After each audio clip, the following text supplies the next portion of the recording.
এই তো লি, তুই কি করছিস এই যে?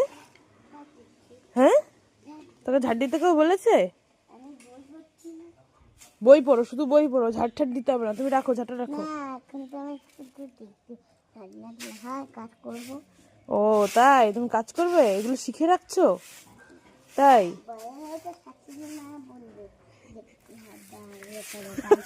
বড় শাশুড়ি মা বলবে? হ্যাঁ, তোমার দিতে পারো, তুমি রাখো।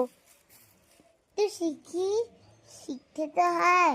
আরে গতি সব জিনিস শিখতে হয়। সব জিনিস শিখতে হয় তাই? দাও। হাত না দিলে বলবে যে রান্না করতে পারে না। তাই? তুমি কোথা থেকে এত পাকা পাকা কথা শিখেছো? আবার ঝাড় দিতে পারে না। ওইগুলো ওরকম করে না, তো দাও। ঝাড় দিতে পারে না, ঝাড় দাও তুমি। আমি বলে দিচ্ছি, সুন্দর করে ঝাড় দাও। ঠিকই তো বলেছো। নাও, সুন্দর করে ঝাড় দাও। ঝাড় দাও। এই তো, এই তো সুন্দর ঝাড় দিচ্ছে। এই তো, এই পুরো উঠোনটা কি তুমি ঝাড় দিলে? তো ঠিক আছে, নাও এবার ঝাঁটা রেখে এসো। এই, ও কি ওইদিকে দিও না, ওদিকে দিও না।